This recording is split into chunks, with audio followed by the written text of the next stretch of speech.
What is up with Oburu Odinga? Is he okay? And even as ODM speeds ahead, at least the ODM High Command, even as it speeds ahead to ink an agreement for the 2027 general elections, especially touching on the presidential candidate, even as that is happening, and clearly, it can be seen very clearly that this will totally finish the ODM party. And remember, in the recently concluded by-elections, the ODM party struggled. Apart from the coastal seat, parliamentary seat, which was won on the strength of the candidate and not the party ticket, they struggled in Kasipul.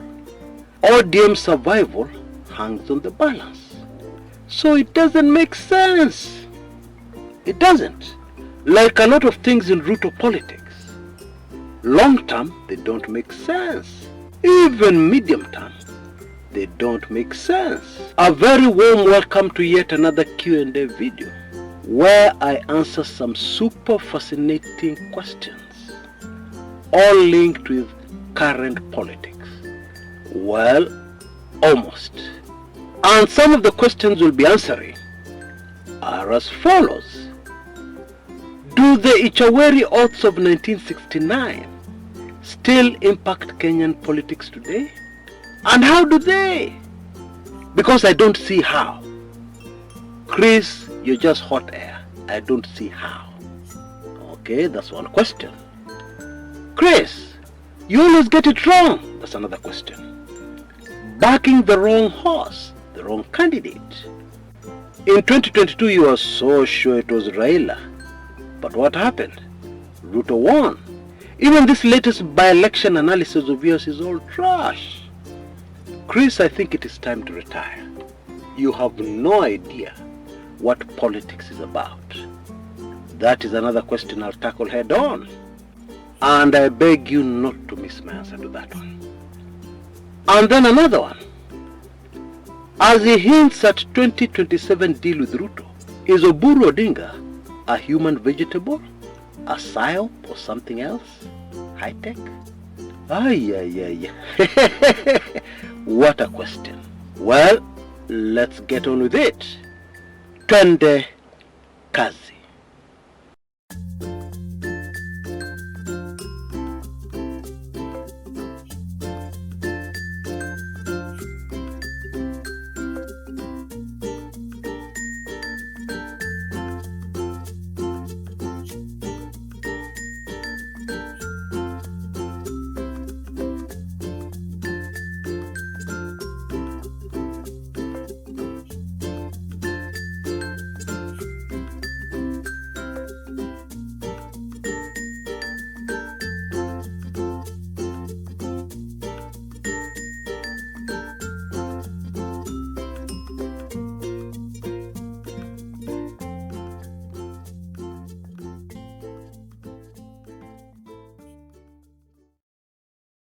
Let us start with what I consider to be the simplest question, and a question I like, because obviously the person who asked it is starting to learn a little about what this channel is about. We are not about backing the winning horse. We are not. We are about doing the right thing. We are about a better Kenya. And we are about doing something that will stand the test of time. Interestingly, Ruto politics and UDA do not believe in doing things that will stand the test of time. They are all about instant gratification. And we can see plenty of evidence of spirited efforts to avoid at all costs the big picture. And you know, in politics, the big picture is crucial. You need to look beyond your immediate decisions and the impact and carefully analyze them next to the big picture. Yes, I will do 1, 2, 3. The result will be this. But then, the day after, what is going to happen as a result? Because if one is not careful, what you have done may actually put you in a worse situation. And this is a perfect description of the recent decision by the UDA party and Ruto over the just concluded by-elections. Because I'm sure everybody can see in the aftermath of the by-elections how this was such a terrible mistake by Ruto and UDA. Because for starters, it sent a clear message. I've said this in a previous video. It sent a clear message to Kenyans. The 2027 elections will be rigged. Yeah? Kwa hivyo mujipange. They're definitely going to be rigged. Because the truth is, rigging a by-election is not as easy as some of us think. And that does not mean you cannot do a few things to change the results. But the issue here is, do you want to rig an election and leave glaring evidence that you rigged it? Is that what you want to do? Of course not. That is counterproductive. But that is exactly what the UDA party did over the recent by-elections in the country. And the consequences, mark my words, the consequences are going to be so far-reaching. The consequences are going to be so damaging on UDA and Ruto. Indeed, they've already started. Yeah? That one day they'll sit back and say, I wish we had not done that. Just like they're sitting back these days and saying, I really wish we had not impeached Rigathi Gachagua. I really wish we had not done that blunder. Question number 2. Do the Ichaweri oaths still impact Kenyan politics today? Oh yes, they do. I'm going to tell you exactly what I mean. Yeah, immediately after this very brief message from our sponsors for today's show, which is a quarter-acre Makuyu plot, actually very close to Thika town, only 700 meters from the Thika superhighway. For those familiar with this area, it is right behind Murang'a Teachers College, and it is all tarmac to this very prime plot. The asking price is only Kenya shillings 3.6 million, negotiable. And by the way, this piece of property has roads on 3 sides of it, which immediately tells you that there are many advantages for anybody who gets this plot and wants to do some development. There are many options that would do very well. And there's already a house on the property with all the facilities, tap water, borehole water, electricity, kila kitu iko tayari, which of course will make it very easy to do many things very quickly in the development of this property. You can use the number you see on your screens right now and call John on 0713-028-539. I recommend that you call him right away for more details to avoid any possible disappointment. Right. And without going too much into the details, I will try my best to summarize this very quickly. I have videos on this channel about those Ichaweri oaths. I'll leave a link in the description area below this video on YouTube. You can check them out afterwards to get the details. But in a nutshell, Jomo Kenyatta decided when he was well over 70 years old that he was going to secure his presidency. What is this thing that happens when people get into power? They think they're going to be there forever. They forget that they're human. And a human being, one day, must leave this world of the living. Because less than 9 years after this Ichaweri oaths, Jomo Kenyatta was dead. So what was all that about? And yet the damage he left behind as a result of those oaths. Kenyans are suffering, and Kenyans will continue to suffer. You know, it is very difficult to break, to reverse a blood oath. Okay? And if you think these are old wives' tales, please read your Bible more carefully. You know, many analysts have not gone so deeply into what triggered, this terrible thing in our history, the Ichaweri odds. But one of those major factors that triggered it was the threat of the Luo community, and especially the intellectual threat of the Luo community. You see, before independence, the colonialists had deliberately made sure that members of the House of Mumbi do not get access to education, or they get very limited access to education, because they saw the House of Mumbi as their major threat in remaining in Kenya. And of course those Mzungus believed, whether you believe it or not yourself, they believed that they were going to be in Kenya forever, okay? And therefore they were planning long term. Indeed, this education issue is the reason why a man called George Kinodhia changed his name to George Saitoti and was therefore able to have an education until he became a professor. So picture this, you're a newly independent country. Who do you put in the cabinet? Who do you put in senior government positions? Unfortunately, you can't take that gallant warrior of the Mau Mau, and reward him with a government appointment, because he's illiterate. You need people who are educated. And the Luo were very educated and very brilliant. Indeed, the first black African Kenyan to qualify as a lawyer was a Luo, Agwins Kodek. And so in 1969, January, that was a terrible year in the history of Kenya. In January 1969, Agwins Kodek was the first to be assassinated along the road that is now named after him, close to Yaya Center.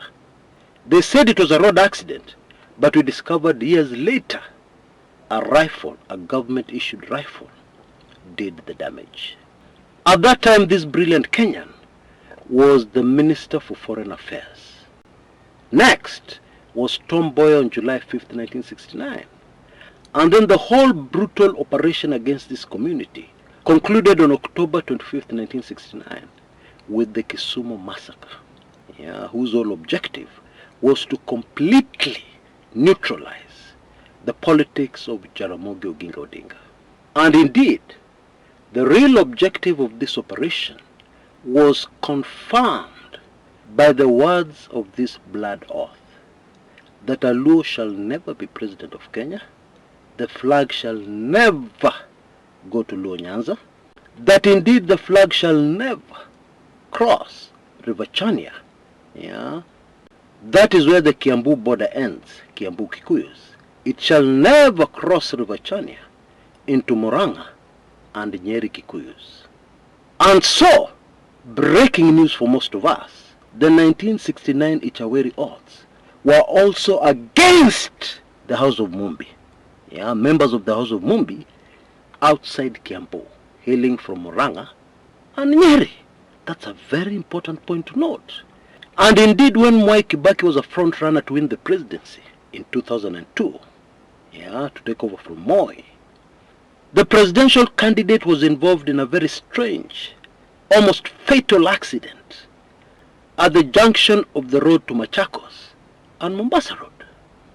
In fact, Kibaki took the oath of office as the president and received the sword of authority on a wheelchair, and with a doctor right next to him, constantly checking his blood pressure.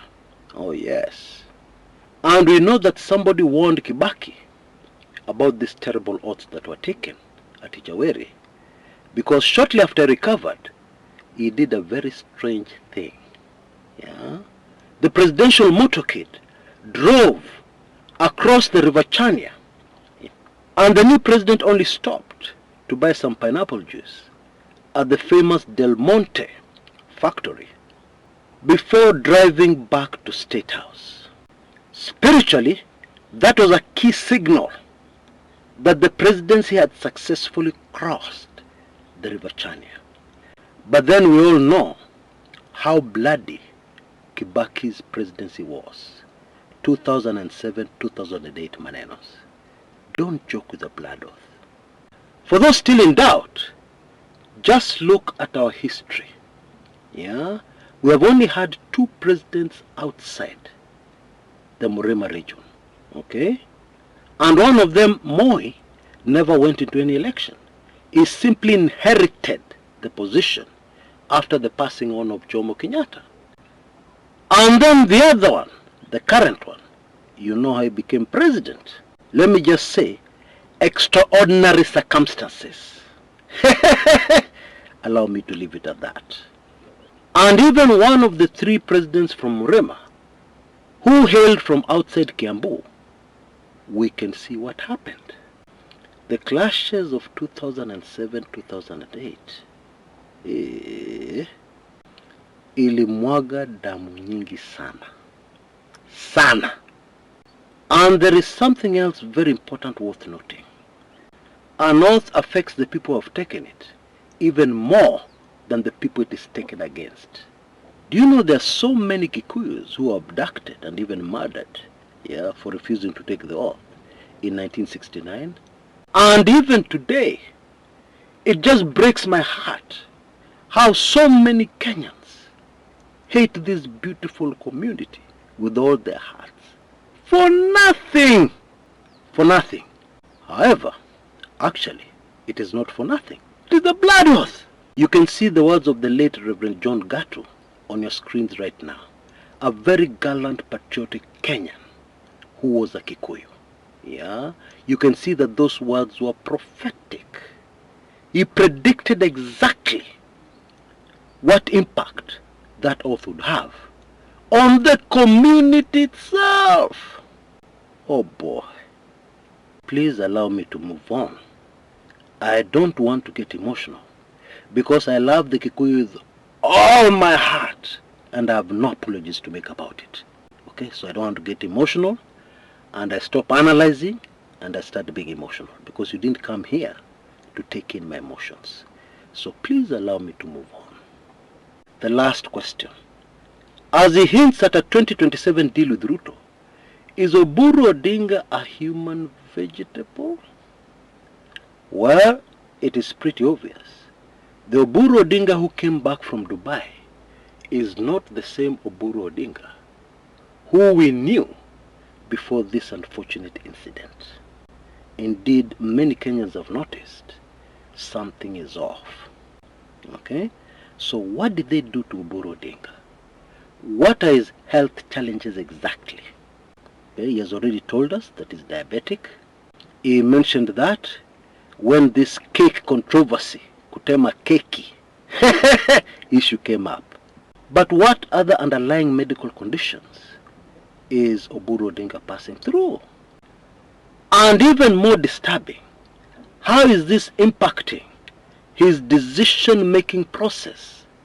Because he has been put in charge of ODM, not to finish the political party, but to steer them through this usually sensitive, rocky transition period, after the founder and party leader, Raila Odinga, passed on in October.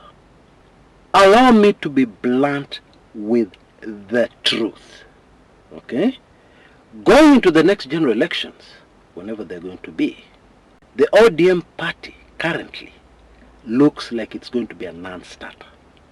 That is the truth. Because we have two factions, at least two factions, within the party, both of them jostling for control, both of them powerful in their own way.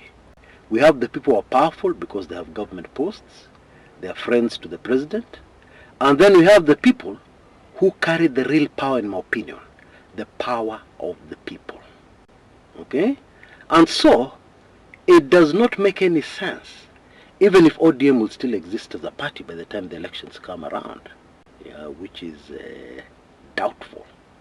But even if that happens, it does not make any sense to have a union with a political shell. How will that help you?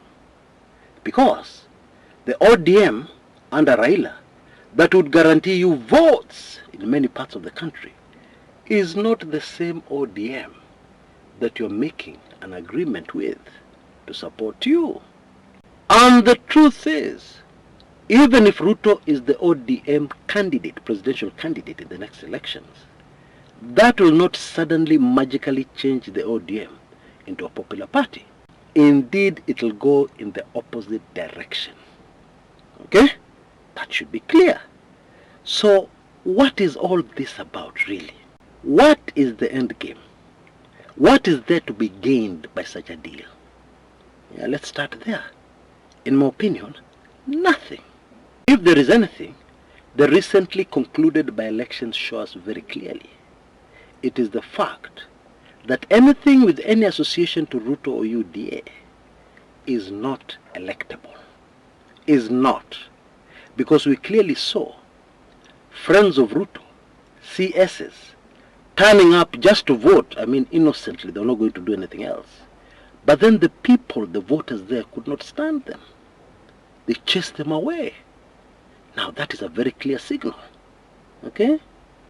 It confirms the people's emotions towards this government and towards anybody who may want to have any association, any link with this government, no matter how small. Okay? We know, for instance, that Alfred Mutua is not a UDA bigwig. In fact, he has got his own party called Maendeleo Chap Chap. He is definitely not in the Ruto inner circle. He is not a favored person within UDA. But still, the voters in Ukambani, in a place called Mumbuni, did not want to see him. That is a very clear message. It cannot get clearer than that. So, what is this ODM-UDA merger really all about? If you're going to tell me perception, this perception game, to what end? Because you'll manage to win today. You will fool people today. But then somewhere down the road, there is a test that you can surely not pass. Quick illustration. You are very interested in this lass who is from a very rich family. So you borrow people's cars, you borrow people's houses, and finally convince her, and she's in love with you. But then, there is a test ahead. You will need to visit the parents. Your uncles, your dad, will need to turn up for the meeting in borders.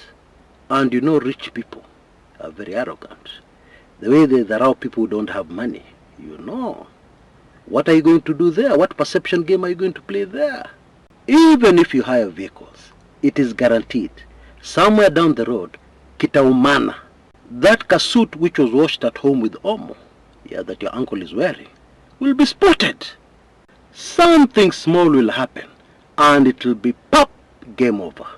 And this is precisely the same thing that is going to happen to UDA and Ruto and their perception games.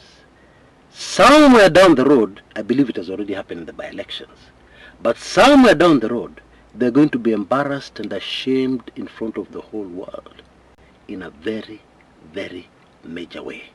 That is inevitable. One does not need to be a prophet to predict that. It's going to happen, for sure.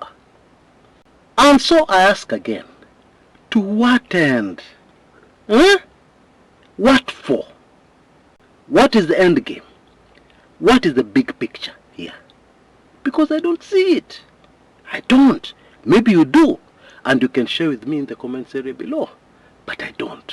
I have to confess. Hiyo sioni. Now, very quickly before I go, I have been forced again to extend this super special offer. Okay?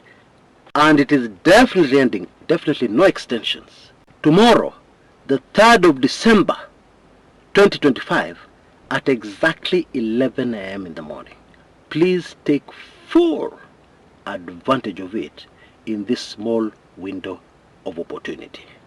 Now, you know, last year, not even this year, last year, I painted a picture of this presidency and made predictions about what was going to happen going forward. And all those predictions have come to pass. All of them have come to pass, except one, which is still pending, the end of this regime.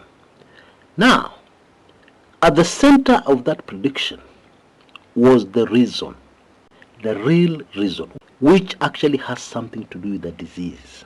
Experts recognize it as a disease. Actually, that was in a special report that anybody who wants to understand this administration properly Sio chuki tu and saying things and propaganda, no. Anybody who wants to understand this administration, this presidency, scientifically must take in that special report. And today, I have an amazing offer, okay, which I'm sure many of you will love. Wait for it, wait for it. Between now and tomorrow morning, this offer ends, because it is a crazy, crazy offer.